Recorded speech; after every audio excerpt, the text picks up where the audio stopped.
Bonjour, vous avez certainement déjà remarqué qu'on avait une difficulté quand on dessinait, puisque notre réalité généralement elle est en 3D, en volume, alors que notre support pour dessiner ou pour peindre, lui, est en 2D, c'est-à-dire qu'il est à plat. Donc on trouve bien sûr des astuces pour représenter cette réalité en 3D qui s'appelle perspective. Alors aujourd'hui on va en voir une qui s'appelle perspective cavalière. Alors la perspective cavalière, elle consiste, alors je vais le faire très rapidement puis après on verra en étant plus précis, elle consiste à tracer le plan frontal, c'est-à-dire juste ce qu'on a en face de nous, puis les fuyantes, c'est-à-dire les lignes qui s'en vont à 30 ou 45 degrés, elles sont parallèles normalement, et ensuite on ferme en reprenant les formes du départ, c'est-à-dire que si j'avais une horizontale ici, je ferme en faisant l'horizontale, si j'avais une verticale, je ferme en faisant les verticales.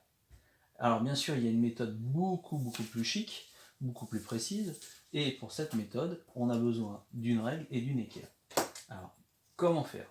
On prend son équerre, on met la fuyante inclinée. Alors, attention, les fuyantes, si vous avez choisi cette direction, vous gardez toujours la même. Si vous avez choisi celle-ci, c'est toujours la même.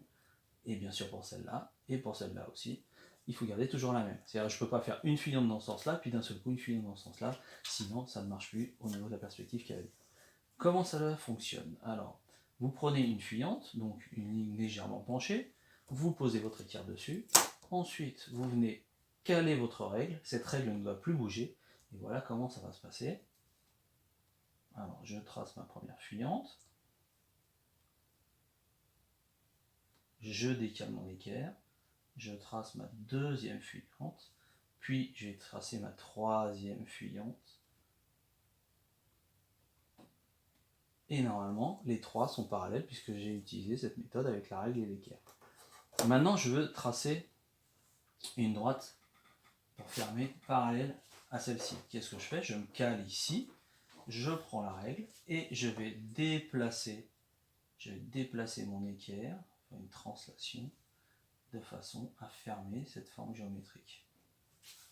Pareil pour celle-ci, je me cale bien ici, et une fois que je suis bien calé, je viens poser la règle, je me déplace, oh, petite erreur, je recommence, je cale ici,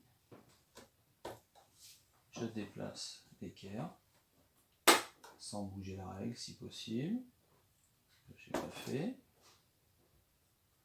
et je viens fermer.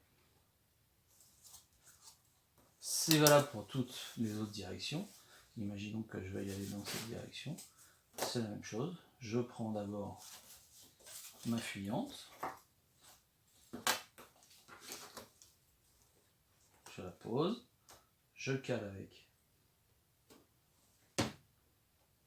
Je peux me déplacer ici, et tous les petits angles en fait vont me servir à faire des fuyantes.